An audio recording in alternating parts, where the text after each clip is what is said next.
come from a dysfunctional family, so there was a little bit of disconnect of what it means to be at home. Whatever space we are in, it has a power to influence the way we behave in that space. As a designer, I can always take brilliant pictures and post it on social media. But is a design successful? I'll only know if the comfort has been met of my client. Everything these days, when you talk to people, they say is undergoing change. Thanks to this piece of technology called AI. Design is a very human oriented concept. It's not a machine oriented concept. Technology is made to ease us, not to replace us. It's on to us to decide whether we let them replace us or not.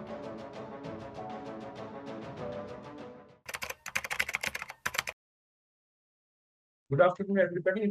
Welcome to yet another episode of Business Networking with Vipul Bondal. Today, my guest is Shreya Poddar, who is the founder of the Bold Bard, and by profession, she is a designer of spaces. So, welcome, Shreya, and welcome to Business Networking with Vipul.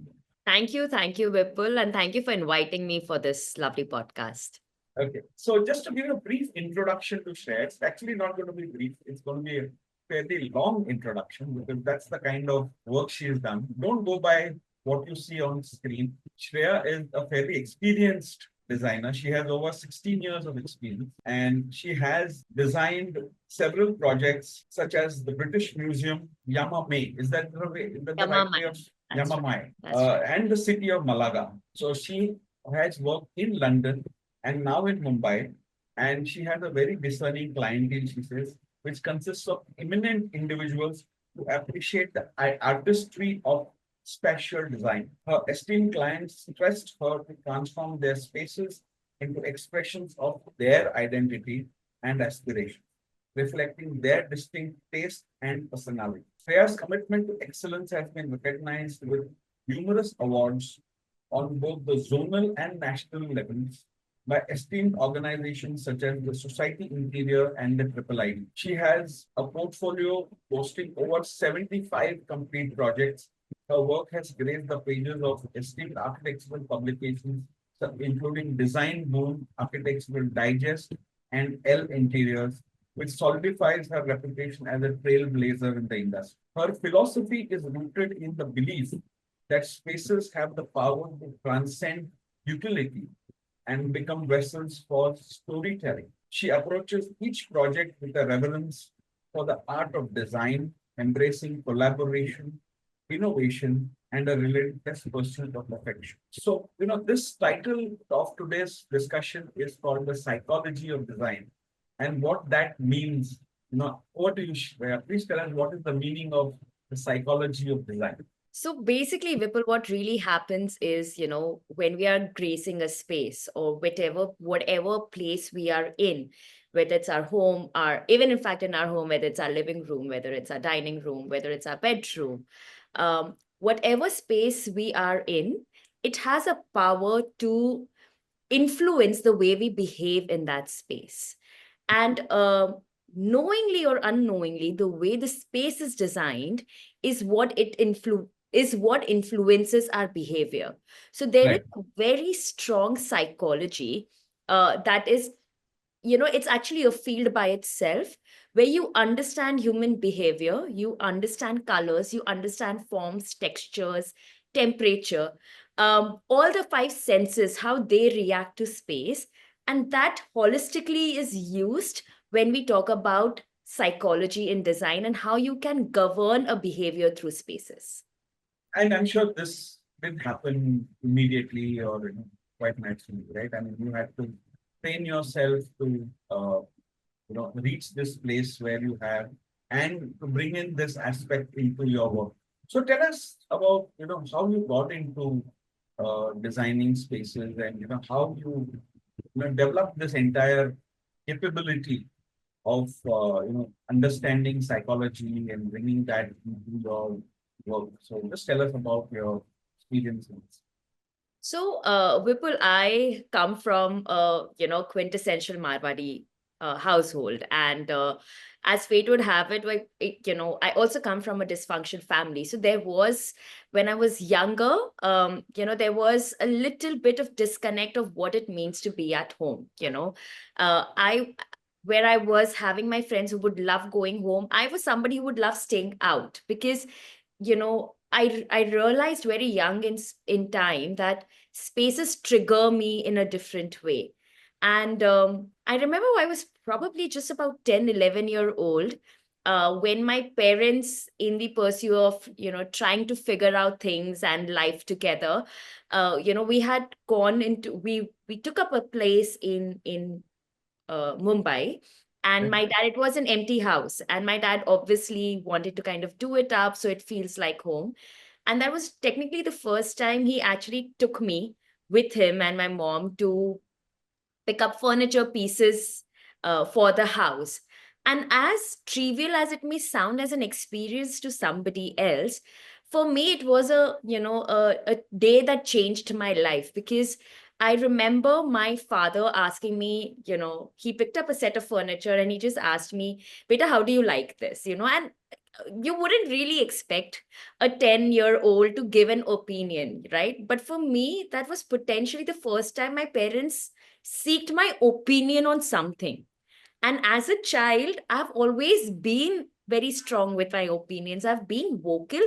I always only just needed a platform to speak. You get that? Right. So, that's when I actually told my dad that I like a particular furniture. I don't like the color or the way it's feeling at that time. Maybe there was something else kept next to it. We should Right. kind of get an amalgamation of the two. And my dad at first refused that beta, customization is not really possible. And it Right. was me back then who was like, you don't tell me a no, let the shopkeeper tell us a no, and Right. as fate would have it, the shopkeeper's like, we can give it a shot. My dad took a chance on me at that day and he said, all right, you know what? I'm going to do the living room as what my daughter is saying. The bedrooms, because that's larger chunk of furniture, I'm going to keep it to what I have selected. Right. But when that thing actually came to space, Vipul, I realized that I started to love my house far more because it had an element of me in it. It had Right. my opinion in it. And, where I was running away from home after school, I started calling friends. I would have 25, 30 kids coming to my house on birthday parties and stuff like that. And I started to get very sensitive to what about my grandmom's house I like, what I don't like. When we're going out for restaurants, why do I like a particular restaurant over the other? What about the light I'm enjoying? It became a very subconscious space for me. I Right. started grabbing this at a very young age. So, clearly when it was actually time for me to decide what I want to do, I realized how passionate I had become about spaces, about textures, about everything that is architectural or design based in space. And that's typically how I got into designing. I've been blessed to be working with the best in the industry. I have worked with Sami Podora, I have worked with Pranit. Now these are giants in design industry even today, and they kind of formed the way I perceived spaces. So it wasn't just about four walls, it's a homogeneous volume that you're working towards. You understand the user who's going to stay in this space. How are they Right. going to really utilize this, whether it's a commercial aspect, whether it is a retail aspect, whether it's a residential aspect of space. So Right. I became very sensitive, very absorbing to this. That's how the 8, 10 years of my actual work under somebody was, defined there. And of course, then I went on to do masters Okay. in narrative environment. So you call it narrative is storytelling, environment is spaces. So technically telling stories through spaces, which traditionally, or rather in a way more formal way, trained Mhm. me to understand spaces, to understand user journey. So yeah, it's taken me about 7 years of education and 17 years of work experience to actually inculcate this being a part of our practice. And one of the basics that I even tell my team is to be a good listener and a good observer, because that's when you absorb what's happening in space, and you're able to give solution to a problem that one may not even realize exist, but you've identified it and you've bettered it in the design process. So yeah, that's been my journey so far in terms of how I honed my skills through the years. So two follow-up questions to what you said. So one is, it came to you at a fairly young age. You understood the impact that a space has on, how you perceive your home to be. You suddenly started liking it once you designed it, to your liking. And the other was the aspect that, you mentioned the fact that, you trained for a specific uh, part of designing. So, did you undergo formal training I believe you went to Rachna Sansad then. That's right. So So you formally studied interior designing design. there. Right. So And post our HSE back then, we didn't have a degree. We had a diploma. So I've done a 4 year of diploma from Rachna Sansad. And post that, I did a 2 years of master's in Central St. Martin's, London, which is design's #1 university in the UK. uh, And again, like I said, I did my master's in narrative environment. So I've had a formal training of formal this training. journey of about 6.5 years that I had to undergo for that. And that's where you did the British Museum and stuff. Yes. So Or was British that later Museum on? came as an opportunity in my master's where four of us were actually selected to curate an entire exhibition for the British Museum, which went live that year. And it was an experience by itself. That's where, storytelling, mood boarding, user journey through space, it's actually a process. It's a process that even filmmakers follow in their practice. And it's a similar process that we follow as design team. Okay. I was planning to ask you the process question later, but then, since you said process, it'd be interesting to understand your process of design. So let's say, and I believe you also specialize in designing open spaces. So let's That, say the government was to come to you with a project and say, okay, you design one of our new, let's say smart cities, or one of those. So what would be your process that you'll approach it? What is the elements that go into the thought process of doing this and then actually bringing it to life? Or would you, co-create this, co-create with the customer? How does that happen? so the process, firstly, you kind of you've picked the right word. We co-create spaces. Uh, you know, Design is not a unidimensional process. Okay, when you're designing a space, you're designing technically the furniture, you're designing graphics, you're designing wayfinding. Everything that comes into a space creates an entire experience for the user. Okay, you've gone to say an urban level. I'll first start from a micro level here. When you enter a mall, all right, now let's just go, that's a big Right. structure. You will see, without calling out the brands the way they are, but we have a certain perception of a lifestyle store versus a Zara store, Right. right? Fair, just talking very plainly about it.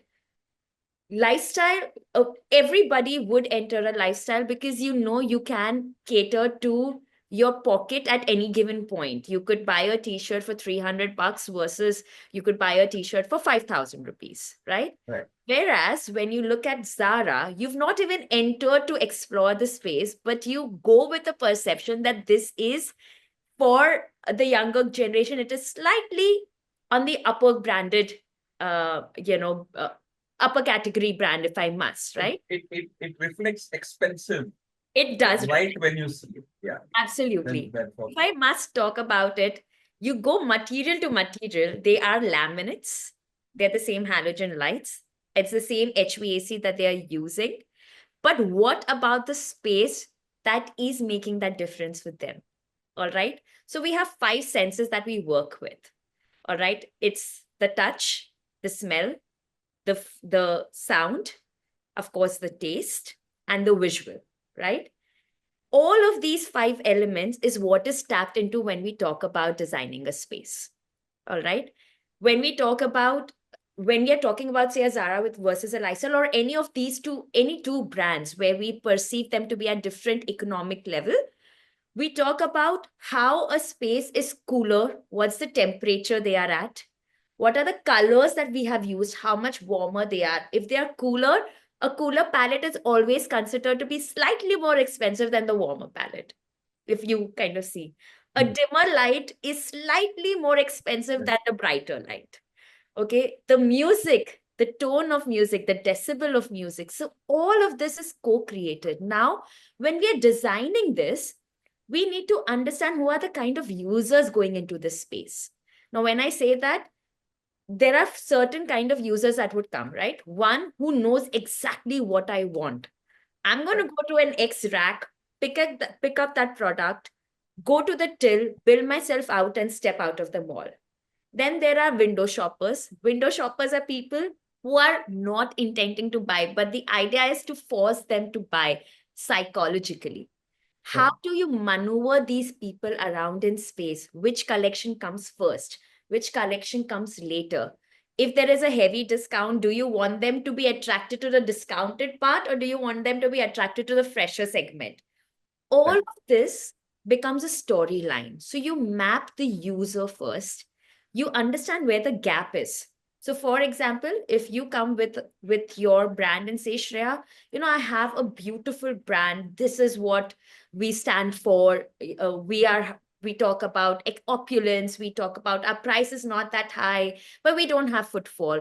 Or we are aiming at 18 to 35 age group, but all we get is a 40 plus segment of people. Right. That's why we study behavior of people. We study where are the gaps between what you're proposing and what you're getting. We do a comparative research and study of competitors in Right. that respect. And then we come up with solution that, hey, Vipul, you know what? This is where we find the gap. This is what this age group is currently looking for. So, Right. this is where we should be aligning ourselves when it comes to designing. And of course, then the entire team co creates with that vision that, all right, this is what we are wanting to achieve from this particular place. So, it's a very outcome based journey that we take with our clients. Okay. So, and assuming this is the same process that you would follow for even, I mean, a residence probably a little more than this. The involvement would be a lot more when it comes to, let's say, an external space. Correct. There would be a lot more A stakeholders 100%. who Absolutely. are, telling you what they would like it to look like and stuff like that, right? And that's what I'm assuming. Absolutely. Okay. So, can you just walk us through some more important projects? I mean, I named a few of them. Can you tell us some of your important projects, some that you're proud of? And if you have any images to show, please feel free to share the screen and show us some of those images. Sure. So some of, I mean, of course, I've done various projects under the leadership of some architects. There are, of course, projects that we've done under our brand, the Boldbard. Uh, I think my first project that I would like to talk about is for people in Mumbai who have ever visited. It's the first restaurant I had the opportunity to design with Samit Padora, is the Indigo Palladium, and it had this beautiful parametric structure, at Indigo Palladium. It was called the Indigo Delhi. And that kind of, helped me break how the spaces look. But what I'm going to actually show you now, Vipul, is a residence of a very dear friend we very recently concluded, which became a very emotionally fulfilling journey for us. Um, so this is a very dear friend, Tushar and Amrita Misri. This is a very freshly, recently completed project.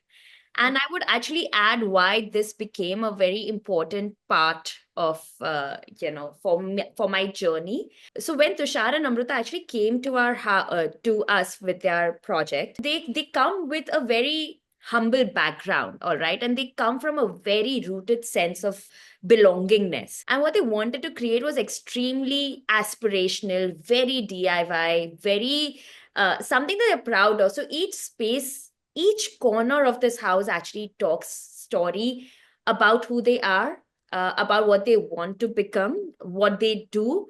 So this house in particular, talks about, if you kind of see just, the sofa, it has Yeah. elements of his, that we've done these stamps across the sofa onto the ceiling. It talks about, a little childhood memory that Tushar had, that we had to conceptualize and get into his space, which was more to do with his, village in Vengurla, where you see, the artwork that you're seeing is actually done by the family themselves and put up on space. When you look at anything that you see as artwork, now these are not artworks that we went to pick up, these are his collectibles.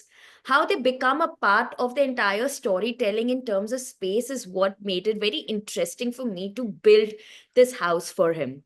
Interestingly, they are also into media, and they do a lot of these social videos and stuff. So they wanted to make their house such that they could use it as backdrop. So there are a lot of these elements that become a part of their storytelling through the videos that they are, shooting at that time. So every space that you see, again, you'll see there is this carpet that's being used as a backdrop for the headboard. A very we've kind of defied the use of carpet in space and used it as a headboard, because why not?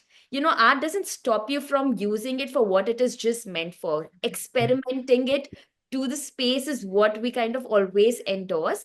And of course, it's a tiny bedroom technically, but to get that entire feel of it being a Rajwada space, it having a lot of opulence, it having, you see the netted curtains, it casts beautiful shadow onto the, bed. All of these details that you see, the way we've styled the space, the way we've used, what do you call these furnishings, all of them are very carefully picked. So it's about creating a lifestyle for them. It's not about purely just picking up something and dumping it in a house and then just calling it a space. So there's a lot of thought process that's gone in terms of, if you see even these legs that we speaking about, there are Yeah. three legs under the table. All three are designed differently. Now, Yeah. I mean, we have the paucity of time, but if I must, each each of these designs have a logic behind it. It represents them in some sense of their journey that they've had in the space in their life. So, we go to this kind of detail while we are designing space. You see this little mandala behind Vipul? Yeah. That entire wall is actually painted by makeup palette.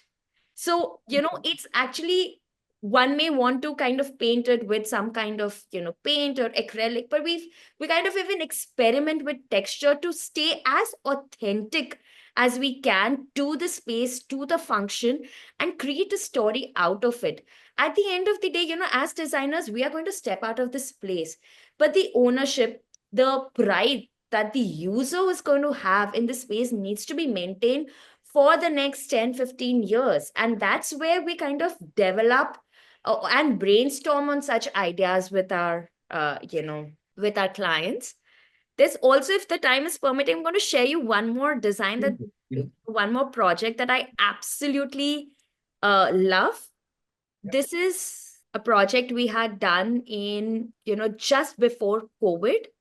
There is this beautiful art gallery that exists. It's called Gallery Isa, and it is in Ballard Estate. All right. So now, when I got this project, this is a heritage structure. Kamani Chambers is a heritage structure. And Ashwin, the owner of Art Gallery Isa, had approached me to do up this space. And I had just returned from London, and I have extra love for this British architecture. But when I entered this space, Vipul, you could see nothing. It was shut for about 20 odd years. So what I had to do was actually restore this structure. It being a heritage space, I had to make sure that the architecture of the space retains its authenticity. It gets its due. And at the same time, when the space is adorned by an artwork, the artwork also gets its due. So the two beautiful elements that's going to adorn the space do not clash with each other. So if you see, that's what the space looks like. So that's how you enter. Now that's the entire facade. We stripped open to bare, stone shells of that space. So you know that you've entered an authentic space. This is not crafted. This is what belonged 150 years ago.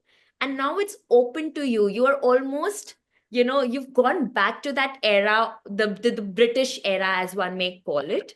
And then you're thrown into this wide space. You see these Corinthians up there as the crowns for the pillars. We retained them. We highlighted it by just a hint of color so that you kind of read the height of the structure. But the entire palette is extremely wide. So no matter whatever art you put here, it is going to get its due. This space talks about this is a beautiful artwork. It's expensive artwork.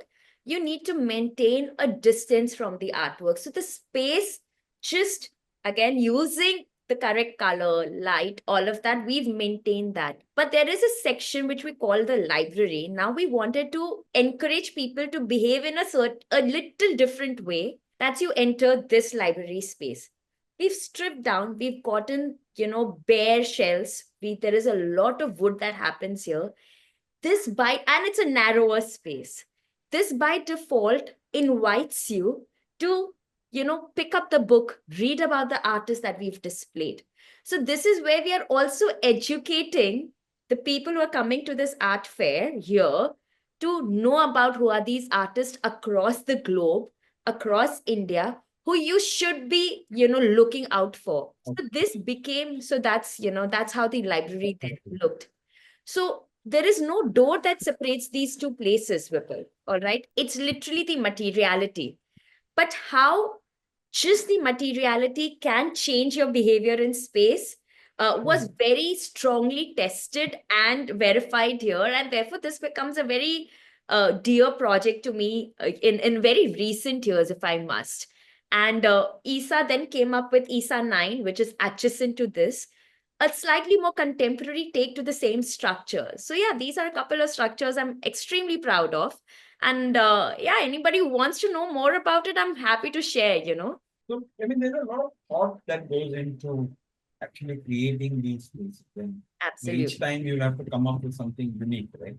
Absolutely. There are so many aspects to what you design, right? So tell me, is there any one aspect that brings you the greatest joy when you design? Or is it difficult to tell? No, I do have. Honestly, it's a little longer.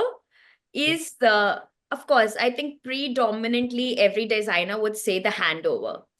For me, somehow, by God's grace, the journey has been that whoever I've worked with, because the process is longer, because we take a lot more effort to understand the person who's actually going to be there, we spend a fairly good amount of time with those, with our clients, who then transit to actually become our friends, at some point, our family too.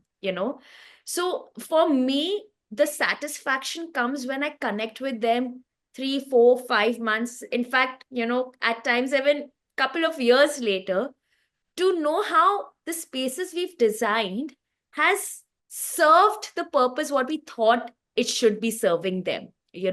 And that becomes a satisfaction for us that we are on the right path. Though the design process takes slightly longer than the quintessential process that other firms could be doing, but that after a year or two, I still have clients who call me, you know what, Shreya, I want to pick up an artwork. Can you guide us which would be the right way to go forward?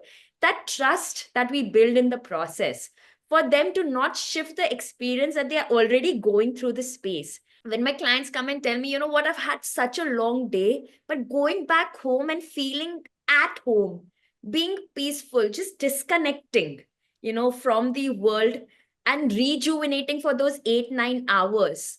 It's something that we put a lot of effort to, and that's very satisfying to know that people are actually experiencing it. So for me, that I would always say is the highlight for our journey. So it's far after we've handed over the project. to the client. Okay. So there's one question from Swati on the community. So her question is, how do you decide the balance between aesthetics and functionality when designing a space? As a designer, of course, aesthetic just becomes a part of your DNA. That just goes without saying. But none of the aesthetics should superpower the functionality. For me, at the end of the day, as a designer, I can always take brilliant pictures and post it on social media. But is a design successful? I'll only know if the comfort has been met of my client. So if the balance comes in is understanding what the client needs. All right. It's to understand how the client sits, whether the client sits on floor, whether he sits on the sofa, whether he slouches and sits, whether he sits straight. All of that will decipher for you how the space needs to be designed. It becomes a very um, aware process to be noticing your client. And I would 100% speak functionality over aesthetics. Yes, when we understand that the functionality is going to absolutely cut through the aesthetics, we try to see which amongst the two is more required at that very moment. But as a designer, I would always say a functionality should supersede, uh, and more than functionality, it should actually be the outcome. What is the outcome you're looking at for that place at that time, and then design for that. Then at that time, you'll be able to decide whether aesthetic is more important or whether functionality is more important. So deciding whether aesthetics is more important for the client or whether it is functionality, and then drawing a fine balance between the two is what we Correct. look at. I hope, Swati, that's answered your question. There's one more question from Gina. Her question is, if someone wants to transform their space but doesn't have a big budget, where should they start, please? Are there any simple, affordable changes they can make to really improve the vibe of their space? I think the impression people get is that this is an expensive process. Actually speaking, it might not be. So you want to dispel. I think it's more a myth that it's an expensive process. So do you want to? So let's say they don't have much of a budget, but they want to start with simple, affordable steps. How would they go? Would they go about? So see, when we talk about, there are different thought processes when somebody approaches a designer. All right. For some, it could be I need to make a very chic house and they don't have the skill set to make one. They don't want to directly endorse a contractor. And that becomes a different process altogether. But for somebody who's wanting to create a space for themselves, all right, and yet not be too heavy onto the pocket, the idea is actually personalization. So the house that I spoke about for Tushar, uh, it's an absolute example of how you can personalize a space by using your own things that you possess. All right. Now, in this living room that I'm currently sitting on, very little things of getting the right kind of wallpaper that add texture, that adds a lot of color. So if you see, I have cushions that has like a lot of texture and color into space. What you resonate with, if you have photographs, if you have um, fabrics that are very dear, clothes, for example, that you're dear with, you could simply convert them into artwork, into your space, and mount your space with them. So the more you personalize it with regards to, I love dancing. I love doing painting. So that's me as a person. So if my space starts talking about that, you could start doing a lot of DIY yourself. DIY is, there's so many tutorials online that you can get to do it. There are a lot of people who are happy to help you even do that for you. There are a lot of people who are ready to do these little frames for you and give it to you, and they're not expensive at all. The more you are visual about it, you have home stores, you have Fab India, you have so many beautiful stores that can give you fabrics to just liven up your space. Just get in some greens, get in some nice life into the space. It's Designing is how personalized you can make it to yourself.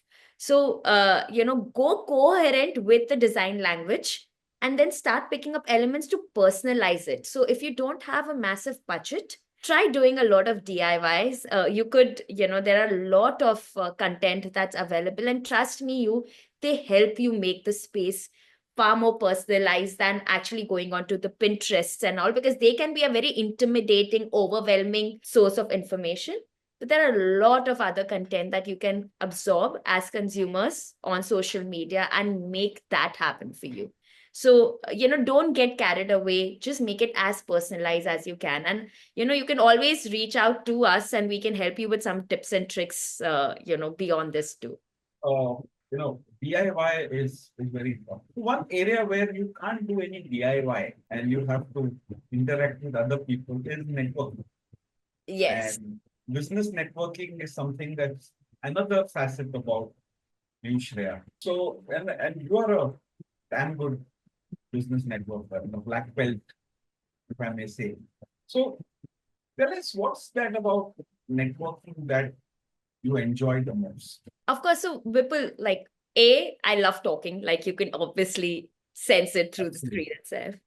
But just by the profession and the person that I am, I love interacting with people to understand how different people are, because somewhere it helps me understand my field better. To be aware that there are people with different needs, there are people with different thought processes, something that may not gel well with me may not be wrong. It's just a different perspective that you get into. So, networking allows me to open up that area of life, which otherwise, when you're in your own bubble or when you're only sitting into your own set of industry, you kind of shun yourself out of the reality that exists beyond that bubble. So for me, networking helps me understand that. It helps me understand the different fields that really exist. Like if I was to be only doing interior designing and not networking, I wouldn't know what a PR person does. I wouldn't know what a CA does, what a structure or a life of a CA is. I wouldn't know what a filmmaker would do. I wouldn't know what a traveler would do. But a networking platform gives me that opportunity to understand and get through people's life without really living that life. So I think that's what That's what you enjoy the networking most. helps me do. Yes. Right. And I'm sure along the way it has helped your business as well. Right? I mean, Oh, 100%. so tell us how it has impacted, obviously positively, your business, and how. Let us, how does it help your business?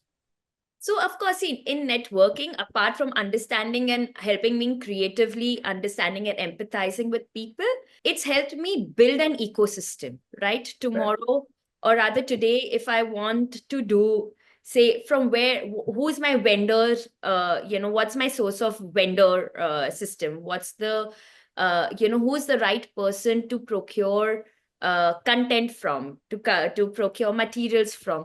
Networking has helped me build that ecosystem at a very, very large scale. It has also helped me build an ecosystem from where I can, meet people for potential work. So, for example, builders, real estate, uh, how you may want to term them, uh, consultants, and all of them, turnkey contractors, people who come from the similar industry who can collaborate. There's so many thought processes that we share. And I think as creators, we want to meet more people to be able to design more efficient spaces. So collaboration also has become possible due to networking for me. So that's where I find it's added value to my business. Whether it's maintaining my finances, whether it's generating referrals and leads, whether it's building an ecosystem for the kind of work that I do, all of that. Like networking has given me an entire database to connect with people. And in fact, the flat that I mean, the apartment that you showed, Tushar's, I'm sure Yes, that's come through a BNI referral, as we call it. absolutely. And Absolutely. It has. so Yes. one is getting business. The other is, of course, being able to connect with a network of professionals who can Absolutely. help you in your business. Otherwise, it becomes, you've got to search and you don't know whether you can trust Absolutely. them with them. And I think more importantly, I think, and in your case, especially since you've been on a leadership role, you're part of the regional team. So that has helped grow your personality as well. Absolutely. Those are some hidden aspects of. So can you share some insights about what you learned about yourself as a leader, as an entrepreneur, in your journey as an entrepreneur? So I think, if you're talking about the leadership roles that I've taken through, through these networking BNI platform and stuff like that, one of the weaknesses that I always felt was I would do things by myself, and I had a little bit of issue of trusting people, whether they'll do it right, whether they'll get my brief correctly. What networking has helped me do is trust others and help me delegate that work with empowering them in believing that you believe in them. So that has helped me, you know, transfer it even to my team back at work, that, I trust what you're doing. This is what I need, and giving them the freedom to think how they want it to be. So, like I said, it's helped me make a very outcome based person, a very solution oriented leader, and at the Right. same time, somebody who can delegate work and take accountability at as equals. So, I personally believe, even if you've employed people under you, at the end of the day, two humans are equal and they need to be treated with similar love and respect. And that's when you'll grow as a community. That's what networking has helped me, do. What would be your word of advice to budding architects and designers, especially because your community you're not allowed to advertise, you can't put out an ad about yourself, or you have certain restrictions on how you market yourself. Right? So networking is a better way out. So what would be your word of advice for budding architects and designers, and also to young networkers? What would you want to tell them? So I would firstly like genuinely say or tell all budding architects and designers is in terms of the field. So I'm going to split this question into two. One is what you could do as architects and designers, and one as networkers. One is, of course, learn to be a good listener. Uh, Make notes. We have AI, we have all the technology in the world, but trust me, there is a merit to actually writing it down and analyzing it by yourself and not letting a machine do that analysis for you. Design is a very human oriented concept. It's not a machine oriented concept. So, more human touch you're able to bring into you that space, the more fulfilling the experience becomes for you as well as for the client. One. Second, travel as much as you can. Do not and when I say travel, you travel the city, travel the country, travel the world, and be open to whatever you are seeing. It's beautiful to see how architecture of the north of India differs so widely than the south of India, and to understand how and what about that space led to that kind of architecture in the first place, that requires a lot of hunger to understand also at some point, but a lot of awareness to know this exists and this existed because of this. So traveling also opens you to people, to culture, to food, to behavior. And that's when you drop your own assumptions of people and life. So it makes you far more humble when you're traveling. So please travel as much as you can. Explore the exhibitions, explore museums. See, they're so rich in human content, as I'm talking about, because nobody can replace a human interaction, and keep that intact. That will be absolutely my, like from the heart. Keep that in place. For the networkers, please give yourself the time to network. You will have, I think I haven't met a single networker who've not had a history of the family being, oh, you're spending a lot of time networking. But trust me, when you know why you're networking and you're able to build your credibility, it requires time. If you're ready to give time to a relationship in your life, you should be able to give that time to your work also. Because this networking that you do is going to help you build that work relationship that's going to help you for the next 10, 20 years. So devote the time, structure yourself correctly so that you're able to take out few hours in the week, and again keep it outcome based. And like in BNI we talk about being, givers gain. Don't hesitate to be Yeah. the good giver. It's only Right. when you give, and you give with the right intent, you will receive. And be sensitive to what's happening around you. That is what's going to help you grow in your own profession. And I can talk this about every profession because I've seen, people in different profession networking and how that has honed them over a period of time. In my journey of 7, 8 years of networking, that's something that I strongly recommend, that absorb, observe, and give time. Be patient. It's not going to happen over time, but it's going to be worth your time for sure.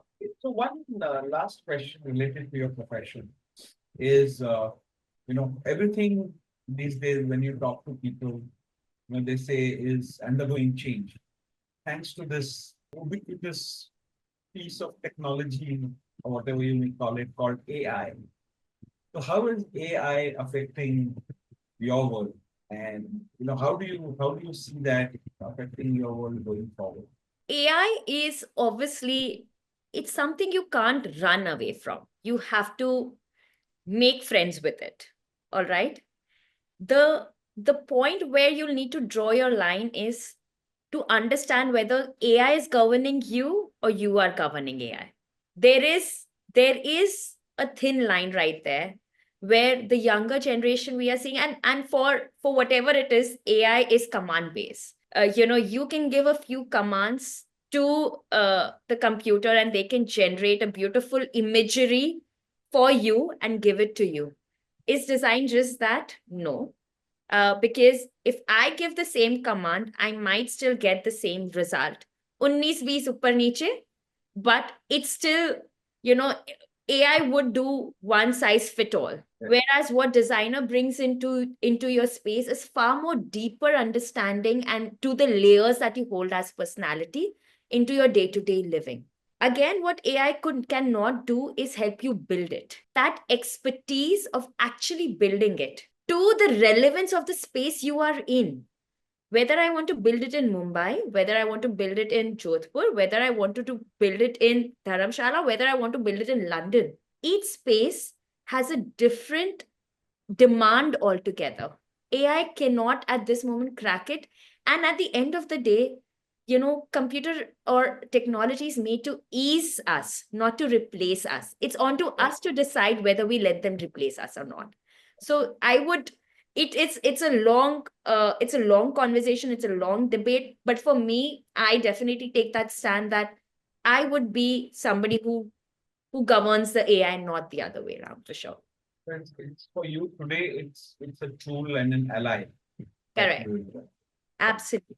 So Shreya, what next? I mean, you achieved a lot in about a very short time. When we say that, about 16, 17 years of your profession, you achieved quite a bit. So how do you see yourself 5, 10 years from today? If you were to look into a crystal ball and say, okay, this is where I want to be, where would that be? So that's a very it's an igniting question, if I must, because it's something that kind of drives me over and over again. With and this kind of somewhere falls to where I am, where we look at the AI coming into place. Unfortunately, there is, for whatever it may be, there is a drop of sensitivity in people for space, for other people. And therefore, we see a lot of spaces that can be, that can be used by anyone, but belongs to no one. There's a lot of generalization of space. There's a lot of generalization of using. I see myself, 5 years, 10 years down the line, somebody who acts as a consultant, as a facilitator, where I can turn a vision into actual space for the as a consultant. So by that I mean is, if a Vipul Bondal comes to me and says, give me a, just a random thought that you have that I want to do this in next 5 years for myself. So let's say I want to see Mumbai being a much more beautiful place than it is today. So would that be a much wider canvas, or would you prefer something No, else? I mean, so of course, when you have a wider canvas like this, we start plugging Okay, in. let's say one, if you want to take one area, let's say Bandra complex, and make it much more beautiful than what it today is. I mean, it's quite good even today, It but so other BKC is than that, technically yeah, definitely one of but the better designed spaces of Mumbai, if we must. But if I have to design BKC, what I would then, as what I look at myself doing, is actually understanding what are these are all glass houses. Where is the structure of Mumbai? Where's the spirit of Mumbai in BKC? How right, do we inculcate that? right, That kind of consultation of, oh, I'm entering from Kherwadi, I'm entering BKC, and I'm perpetually under traffic. Now I want to cut myself out of that traffic zone. As a design consultant, my role would be, this is what is the intervention that needs to happen at this place, so that the user in this place goes through this feeling. I see myself doing that far more than just being a technical designer on paper. fantastic. That's all. I mean, is there And anything let you me tell want you, to? Vipul, Okay, sorry, sure. since you've asked me the question, Okay, I don't want to limit this to a Mumbai or an India. I want to take this global for sure. sure, sure. Because that is a requirement that every human person 10 years down the line is going to need somebody who understands a person on a one-to-one basis, and not, you don't have a machine to talk to. You don't want to surrender your life to a Siri or an Alexa. And that's where I plug myself in. Okay, is there anything, if you think I have probably left out, and when I invited you for this conversation, if there's something you said, I want to tell this. If you left out something, please take a few minutes and tell us.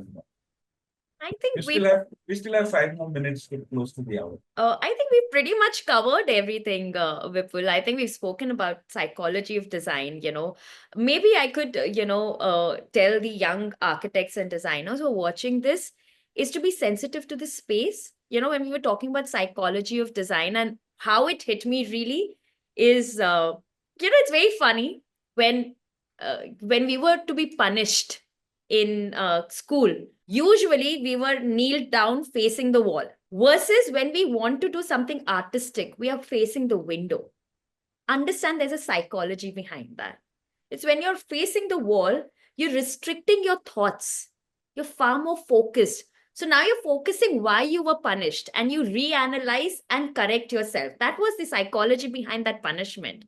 Versus now, when you're designing something, how the height impacts you, how the space, the volume impacts you. There's so much you can do in design. I would urge designers to step out and start absorbing these spaces than sticking to Pinterest, because you're limiting your creativity. And trust me, your mind is far wider. It's far, far, far more experimental than the Right. piece of computer we sit on. So I think that is what I would want to definitely urge the young architects: step out, visit places. It's going to do wonders to your experience.